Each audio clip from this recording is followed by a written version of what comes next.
EC కులగణన CM Revanth రెడ్డికి కొత్త ఇమేజ్ తెచ్చిపెట్టిందా? కులగణనపై కేంద్ర ప్రకటన రేవంత్ కి జాతీయ స్థాయిలో పొలిటికల్ గ్రాఫ్ పెంచిందా? పార్టీతో పాటు నేషనల్ పాలిటిక్స్ లో మెయిన్ లీడర్ గా ఆయన స్థాయిని పతనం చేసిందా అంటే అవుననే అంటున్నారు. రేవంత్ పేరు ఇప్పుడు మరోసారి జాతీయ స్థాయిలో వినిపిస్తోంది. అంచనాల్ని మించి కేసీఆర్ ని ఓడించి కాంగ్రెస్ ని అధికారంలోకి తీసుకొచ్చిన రేవంత్ రెడ్డి జాతీయ రాజకీయాల్లో నూతన మార్క్ చూపిస్తున్నారు. తెలంగాణలో సంక్షేమం అభివృద్ధి ఫార్ములాపై ముందుకు వెళ్తూనే నేషనల్ పాలిటిక్స్ ని ప్రభావితం చేసేలా అడుగులు వేస్తున్నారు. గత లోక్సభ ఎన్నికల్లో బీజేపీ 400 సీట్లు దాటితే రాజ్యాంగాన్ని మార్చేస్తుందంటూ కార్నర్ చేశారు. రేవంత్ స్ట్రాటజీనే కాంగ్రెస్ దేశవ్యాప్తంగా వాడుకుంది. దీంతో నేషనల్ పాలిటిక్స్ లో ఎంటర్ అయ్యారు. ఇప్పుడు మరోసారి కులగణనతో జాతీయ స్థాయిలో రేవంత్ పేరు హాట్ టాపిక్ అయింది.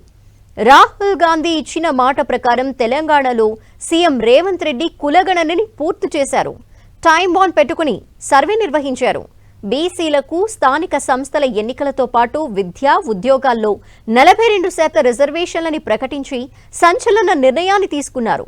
మరోవైపు జాతీయ స్థాయిలో జనగణనలో కులగణన చేపట్టాలని డిమాండ్ చేస్తే మద్దతు కూడగట్టిన సీఎం రేవంత్ ఢిల్లీలోని జంతర్ మంతర్లో ధర్నా చేశారు. దీంతో దేశవ్యాప్తంగా కులగణన డిమాండ్ రాజుకోవడంతో పాటు త్వరలో బీహార్ ఎన్నికలు ఉండటంతో కేంద్రం కూడా ఇందుకు జై కొట్టిందనే చర్చ జరుగుతోంది.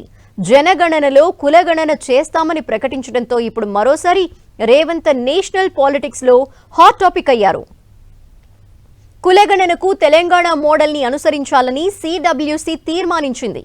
ఇదే రేవంత్ రెడ్డికి జాతీయ స్థాయిలో ఇమేజ్ పెరిగేలా చేసింది.